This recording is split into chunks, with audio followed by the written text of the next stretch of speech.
Народ, всех приветствую. Сегодня у нас Блад ДКшник. И я вам отвечаю, если вы никогда не пробовали поиграть за Блада в ПВП, вы реально многое теряете. Особенно на Сирусе, когда у нас парочка талантов переделана, новая способность добавлена, это все приятно. Геймплей супер кайфовый. Да, просто нужно знать свои минусы, знать свои плюсы и уже от этого отыгрывать. Но в любом случае, Блад ДК работает. Поэтому вот вам талантики, вот вам символы. Если вас Владыч заинтересует, у меня есть полноценный гайд, где я рассказываю и про гир, и про таланты, и про статы, и про геймплей. В общем, полностью все разбираю. К слову о дополнительном контенте.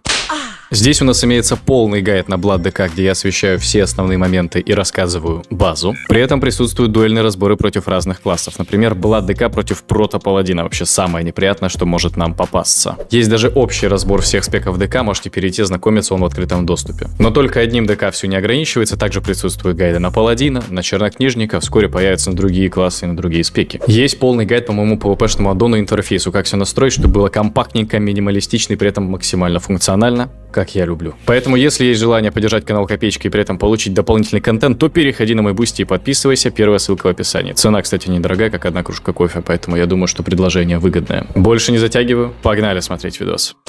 Итак, понеслась. Первая котеечка. У меня в команде Фростмаг, Холли Паладин, против меня Охотник Стрельба, Shadow Прист и также Холик на лекаря. На самом деле, здесь, если упарываться в Охотника, можно так нехило ему подруинуть позиционочку, постоянно его прессинговать, он начнет нервничать. И очень часто охотники не могут себя найти, если ты прям в него упарываешься. Вот ему очень сложно дэмэдж наносить и свой импакт выдавать. Да, конечно же, можно было бы упороться в ШПшника, не хочется оставлять его на фрикасте, потому что он будет тогда себя слишком комфортно чувствовать. Но он все равно свой дэмэдж выдаст. Ему там буквально 2-3 дотки достаточно накинуть на дамагера, закинуть немоту в лекаря и все.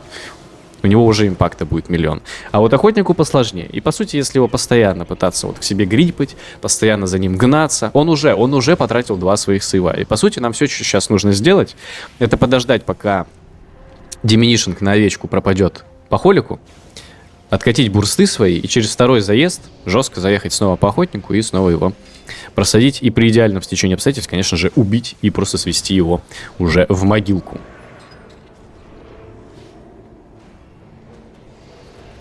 Он потратил уже 2 своих топорика, вот эти вот крутящиеся мечики, которые не дают по нему нормально дамажить. Я не помню, как называется этот спелл. Напишите, кстати, мне в комменты ПЖ. Я вот сколько играю, все никак не могу запомнить, как называется вот этот сейф у охотника, который он может себе откатить и еще раз потом нажать. Довольно забавный момент. В любом случае, у меня сейчас бурсты пока что не активны. У меня через 25 секунд только танцующее руническое оружие откатится. Да, под истерией мы бегаем практически бесконечно за счет пожинания. Каждый раз, когда вы пожинание кастуете, у вас на 5 секунд продлевается действие вашей истерии. И здесь я решил подотойти. Ну, потому что понимаю, что вот они в меня начали дамажить. Выбрали меня своим таргетом. Здесь я сразу же хотел задиспелить себя перерождение, но из-за того, что у меня нету макроса, а на анхолике есть, на Бладе нету, я себя не сбросил эффект перерождения, хотя стоило бы. И когда я это заметил, я просто вжал зеленку, чтобы меня приз случайно не подконтролил, как нежить. Вот таким вот макаром пошла суета. Здесь, кстати, идеальное удушение закинул у охотника. Вы этого не видели. Я почему-то подумал, что это Холик против меня играет. И, кстати, грамотный такой свап таргета привнес нам победу. Найс. Грипнул к себе под конец еще действия контроля Холика, чтобы пока он летел, не мог кастовать. Он успел, конечно, выдать боб по ШПшнику, но мой маг добил его именно магическими тычками. Это, конечно, тут хорошо сыграло. В общем, нормальная тима попалась. На самом-то деле, я думал, будет хуже. Маг постоянно просто контролил овечками. Нормально. И через вот такой просто неимоверно долгий контроль, по сути, когда... Хотя, на самом деле, не знаю, у Холика тринкет был. Решил его не прожимать. Короче, в моменте просто грамотно свичнули таргет, заберстили вражеского ШПшника и победили. Но немота, конечно, была легендарная в ханта. Прям конфетная. Кстати, получилось занять первую позицию по дэмэджу арены, хотя шмот у меня, как вы могли видеть, вообще такой себе. Теперь давайте посмотрим каточку 1х1. Против меня попался Ретрик Паладин, если ничего не путаю. Ну да, действительно, это Ретрик. Почему Ретрик это хорошо? Потому что Ретрик это не протик. Если вы играете на милишнике, а против вас выходит Прото-Паладин в режиме 1х1, ну все, вы проиграли просто потому что, ну, камень, ножницы, бумага, пацаны. Так вот и работает. Если против вас выходит протик, а вы играете на миле-дамагере, все. Нету шансов ни одного вам победить. Тут показываю таланты, показываю символы. Почему? Потому что против меня вышел, ну, не самый опытный паладин. Мы это можем видеть уже сразу, прям по первым секундам боя. Ну, как сказать, что делать-то? Все равно нам придется его победить. Все, решил со мной помахаться. Чувачок в ближней схватке, в ближнем противостоянии. Я не хочу свапать сейчас стойку на стойку Анхолика, потому что против паладинов спешить некуда на самом-то деле. Можно просто их по мане просаживать, ну и потом уже добивать. В любом случае, если я сейчас свапну себе на стойку Анхолика, то он мне очень больно сделает. Лицо он пробьет мне неимоверно хорошо. Даже при учете, что он уже потратил свои крылья вообще в никуда и так далее. Все равно дэмэджа будет реально солидное количество. Вот. А если вы бегаете в стойке льда, то он вообще вам, наоборот, практически ничего не делает, и вы можете постоянно через удар смерти вампириться и себе вот эти хпшки, которые он вам а-ля даже пробивает, моментально практически залечивать вообще сразу же, и все.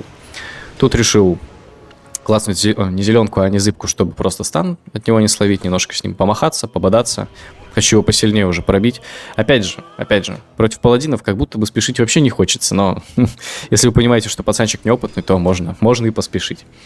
Все, он нажимает свой сейв, который не позволит ему клацнуть бабл, в случае чего. Я нажал также еще волшебный поток, чтобы дополнительную силу рун получить. Призвал танцующее руническое оружие и под истерией начинаю по нему жестко бурститься. Все, в идеале клацнуть зеленку и сейчас отбежать, чтобы он не вампирился. Ну, хотя, кстати, под зеленку он и не вампирится, так что получается его добить. Еще одна котечка соло Q, и она действительно уникальная, пацаны, потому что мои сокомандники, ну, в частности, Хант, Паучек, что противники, это какие-то то ли актеры, то ли прям супер-тотал новички, я не знаю, кто это, но вы сейчас все увидите. Во-первых, первый звоночек, да, мой охотник вышел в центр карты куда-то против Роги и магов в этапе, когда, очевидно, будут играть по нему, но почему-то вражеский разбойник скрылся по Ханту, а при этом вражеский фростмаг бьет меня. И при этом посмотрите, где стоит вражеский ДЦ-приз, он просто отдыхает снизу где-то там в поле. Ну, короче, максимально интересное начало боя, по крайней мере, точно. Паучега моего практически добивают. Но куда-то подходит в упор вражеский ДЦ-приз, ловит 2 немоты подряд. Я также закину сейчас в него еще, даже не успел в него релик на антихил закинуть, потому что его просто убили.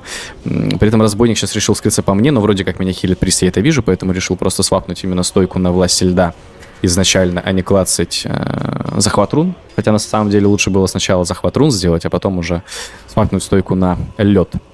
В общем, ну, я не знаю, максимально кринжовая просто катка. Вражеский ДЦ-прист, по сути, ее в соло проебал. Хотя это была 100% победа для вражеской команды, потому что у меня была отвратительная позиционка у всей моей тимы. То есть у меня куда-то вышел в центр мой хант, и это вообще никогда не должно было выигрываться. Вот ни в одной вселенной. Но имеем то, что имеем. Типа у меня новички, там новички. Сделали разницу, получается. Ну, кстати, маг реально надамажил миллионы дэмэджа вообще какие-то, посмотри. И еще одна котеечка 1х1. Я не знаю, в чем был прикол того дня, но попадались одни паладины. Женя Кот в противниках, и вот это уже протик. А протик — это реально проблема. Кстати, у него достаточно интересное созвездие. Почему он так выбрал, не знаю. У него созвездие Вурдалака, это который а-ля андеды. Видимо, ради антифера и ради большей выживаемости, хотя на самом деле протопаладину выживаемости и так хватает. Не знаю, не суть. Это у нас Женя Кот на протопаладине. Но вот эти вот пацанчики уже реально просто вам не оставляют ни одного шанса. Если нормальные чувачки играют на протиках, вы никогда не победите. Просто запомните и все. На Сирусе перебафанные протопаладины, потому что у вас просто бесконечный кап силы, и их автоатаки сносят неимоверно много дэмэджа. Просто автоатаками вас чел затыкает под своей печатью. Так притом у него выживаемость огромная, и функционал просто практически вот вообще бесконечный. Понятное дело, в режиме 1х1 их просто есть контрпики там по типу магов и так далее, но если мы говорим про 1х1 против любого милишника, все, это всегда 100% побеждает протопаладин. Ну и в солоках, очевидно, протопаладины чувствуют себя невероятно комфортно. Опять же, я играл за протопаладином, у меня есть видосы по протопаладину, поэтому, ну, это нереальный кайф, он супер простой и при этом очень функциональный на самом-то деле. Вы можете и себя подсейвить, и тиммейта, и урона миллион внести, и подхилить можете. Он может... Это супергерой! Это супергерой на Женя Коте. Ну, в частности. В целом, протопаладин и Женя Кот. Тоже супергерой. Но у Жени Кота что-то не пошло. Совсем по каточке. Возможно, шмота не хватает. Хотя, с другой стороны, если ему шмота не хватает, то у меня у вас чего должно хватать? У меня такой полупокерный гир. Можно, кстати, сейчас попробовать найти Женю Кота, если не забуду при, соответственно, монтаже. Попробую найти и посмотреть гирскор Жени Кота. Сравним. Это он по шмоту? Просто не наносит мне дэмэдж или в целом что-то делает неправильно сам по себе, по геймплею. Тут накинул на него немоту, просто дополнительно решил с ним немножечко поразмениваться. Понимал, что у него еще имеется стан, поэтому заранее призвал Вурдалака, чтобы в случае чего его быстренько съесть. даю удар смерти, все, съедаю пэта и становлюсь практически фуллом. Тут нужно просто разорвать с ним дистанцию, чтобы он не вампирился, чтобы он не хилился. Если он начнет кастовать вспышку света, мы оставляем его на месте, кидаем ему под ноги лужу, не подходим к нему в упор. Не надо. В упор подходите только если вот прям последнюю тычку нужно дать, но в идеале, если у вас есть зеленка. Если у вас есть зеленка, можете спокойно подходить в упор. Next. Солока. Снова у меня в команде маг, но при этом уже не Холли Паладин, а Прист. Против меня также ДЦшник, также имеется воин и, кстати, протик, по-моему. Да, по-моему, против меня также прото-паладин играет. Ну, соответственно, мы не можем играть по прото-паладину. Дэмэджа от меня, как у милишника в данном случае БДК, не будет по нему дэмэджа от слова совсем. Там идет поглощение, парирование всех тычек, которые в тебя летят. Поэтому у нас только один вей — это играть по армс воину. Но, при том, что прото-паладин-то никуда не денется. У него также есть боб, у него также есть там сакра, у него он может просто перенаправлять дэмэдж на себя со своих тиммейтов, он может хилить этого армса дополнительно, помимо ДЦ приста. Короче, это будет очень тяжело пробиваться, потому что, ну, сам по себе армс — это латник, понятное дело. Да, он, конечно, неплохо так тычки впитывает, но, опять же, это если бы он был один, мы бы его легко убили. Но под протиком и под ДЦшником это будет сделать реально проблематично. В любом случае, будем стараться. Пошел Блейдшторм, пошел крутить, крути. Крутить баран, кстати, у него никнейм. Хе-хе-хе. Вот так вот. Сокрушительный бросок в глыбу кидается, но глыбы уже не было. Маг это дело мониторит, контролит. И что-то щелкнуло в башке у вражеского прото-паладина, он пошел упарываться в моего ДЦ-приста. Вон, видите, он бежит за моим ДЦшником, просто его дубасит. Здесь грипнулся ДЦшника, чтобы опять же он полетел, в это время не мог кастовать. И я не знаю, я только на время записи понял, что у меня нету макроса на перерождение. У меня просто обычно стоит на тэшку и без подписи. То есть иконки одинаковые, что перерождение, что макрос на перерождение. Вот. Ну да, надо поставить, не забыть. А то я не могу отменять перерождение, но все равно, вот вдумайтесь, против меня и паладин, и прист, и они все равно не отслеживают мое прожатие перерождения и не кидают в меня стан по нежити. Ну, не знаю. Для нас это хорошо, для них плохо, очевидно, поэтому что жаловаться-то. Но все, теперь они еще вместе с воином решили упороться в ДЦшника. Что-то понимают, что по магу они играть не могут, не могут догнать мага. Решили попробовать поиграть в приста. В приста тоже не получается. Они сейчас меня решили пересесть поиграть. Но уже поздно, братишки. Уже довольно поздно, потому что хорошая овечка залетает фуловая по моему ДЦшнику. Подожди, а у прото-паладина же есть диспел, или я что-то путаю? Разве он не мог просто задиспелить эту овцу? Что-то я вот уже забыл. Настолько ли ультимативный прото-паладин, что у него даже диспел есть? Или у него все-таки диспела нету? Умирает армс воин в любом случае. Не успели. Не успели пацанчики переключиться на лоу-гернутого ДКшника. Да, им было бы также тяжело меня пробивать, потому что я в бладе, а не манхолике. Ну, я не знаю, мне кажется, это, наверное, был вообще единственный у них путь. Это меня убить. Потому что под магом пробить моего ДЦшника нереально. Он бы их постоянно рутал, контролил. Да, есть фридомы, но все равно. Им нужно было раньше в меня просто упарываться и за счет гира, вот этого вот просто тяжеловесом побеждать каточку. Но слишком поздно они это поняли, и мы победили. Nice, окей, let's go. Вот такие вот дэмэджи. Ну, солидно, кстати, реально солидно. Еще нужно больше. Каточек 1x1. И снова против меня паладин. И снова протик, кстати, к сожалению. Ну, окей, посмотрим. Я не знаю, почему я не использую диспел. У них же есть диспел. Я вспоминаю, что когда ты играешь против паладина, кидаешь в него оковы, он сразу начинает их диспелить и бежит спокойно к тебе на ноге. Почему эти паладины ничего не нажимают, я не понимаю. Почему они не диспелят оковы, почему они не диспелят овечки со своих тиммейтов и так далее. Ну, у них же есть такая кнопка, у них же есть такой функционал. Или я что-то путаю, либо у меня уже шизофрения. Но есть же диспел у паладинов, есть же. Есть же. Ладно, все, прожимаются крылья. В идеале мне с ним, конечно, вообще не сражаться под крыльями, при том, что он, ну, еще и оковы мои не диспелит. Я могу просто нажимать оковы и убегать от него, по крайней мере, пытаться это делать. Но все-таки фридом у него присутствует, тут я решил, ну ладно, перебдеть. Нажал у него кровавую метку, нажал у него немоту, чтобы просто он меня тут не заберстил.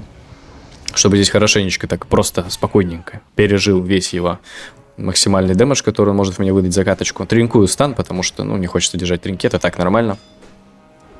И знаете, вот решил пойти с ним в размен, просто вот на мужика, так сказать, подраться, потому что, ну, это уже третий паладин против меня, получается, за катку, за день.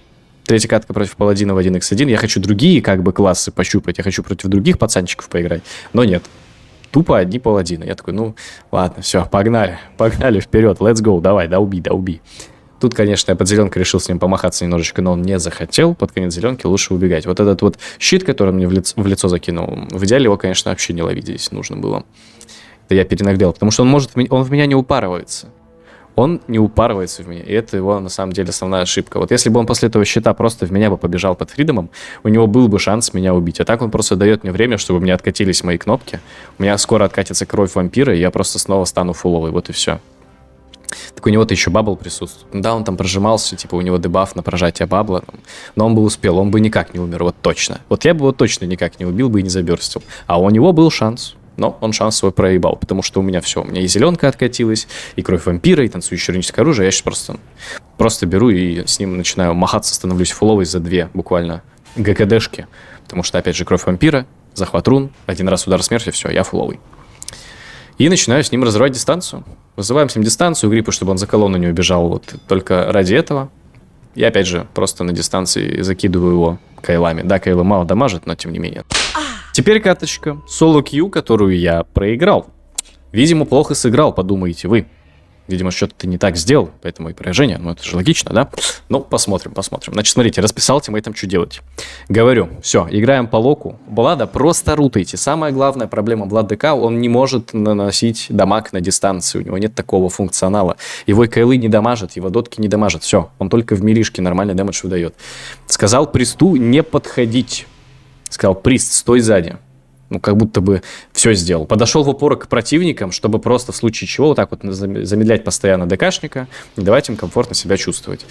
Да, здесь плохо, конечно, отдал тринкет, но, во-первых, соблазн Суккуби можно сейчас магу просто сбить. Он может просто в каст ему дать немоту. Он может овечку накинуть на лока. Ну, типа, а у меня просто умирает Прист. Ну, как бы, плохо сыграл. Я очень плохо сыграл, пацаны, мне действительно грустно. Ну, ничего, бывает. Новички как бы, а то и новички. Еще одна котечка нормальная. Ну, как бы тут я уже тоже в тильте начинал эту катку, не знаю почему. Но против меня паучек. Это мы, кстати, и помним этого чувачка с первой, по-моему, катки, которая в данном видосе у нас присутствует. Или со второй. Когда против разбойника мы играли, вроде был паучек. Значит, у меня снова маг в команде, я не знаю, то ли рандом прикалывается, то ли что. У меня в 1x1 одни паладины против меня. А в солоках, вон, посмотри, просто маги, и все в мою команду. Интересно.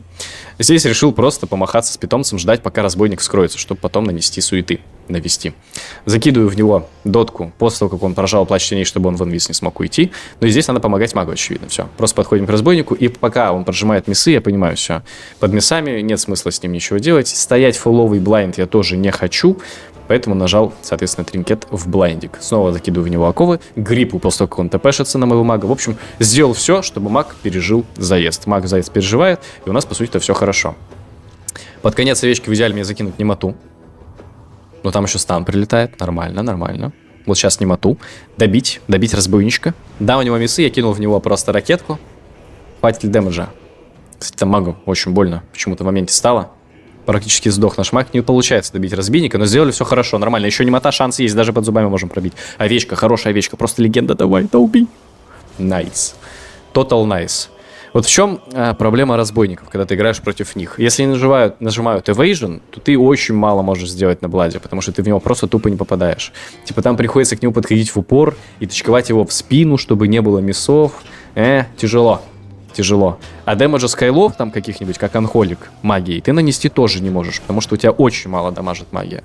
Да, я закинул в него там ракетку за счет инженерки, пару кайлов кинул, но все равно это не то. Поэтому, да, когда идет evasion, очень тяжело по разбойникам играть. Но, тем не менее, здесь хорошо получилось, мы его все-таки пробили, прожали.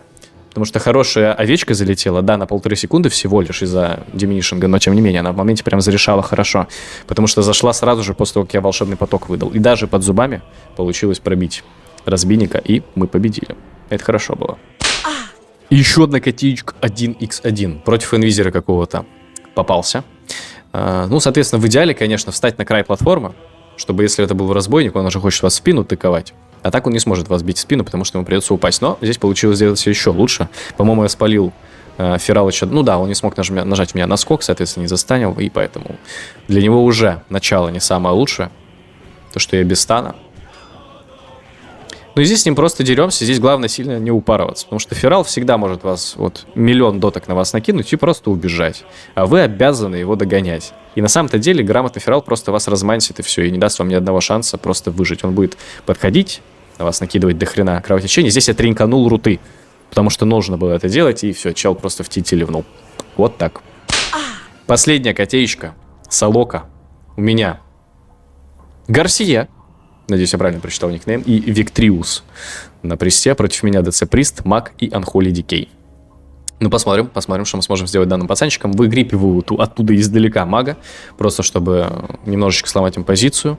Слишком рано, как по мне, он отдает глыбу, но допустим, ладно, окей. Кстати, мы договорились с Хантом играть по магу. Он написал кого, я написал мага. И почему он бьет ДЦ Приста, я не знаю. Окей, допустим. Но я не хочу мага отпускать, потому что маг на фрикасте — это супер проблемный персонаж, который там просто их будет бесконечно шиповать, они ничего с этим не смогут сделать, и он просто лицо сломает за счет вот этого контроля. Ну, как лицо сломает?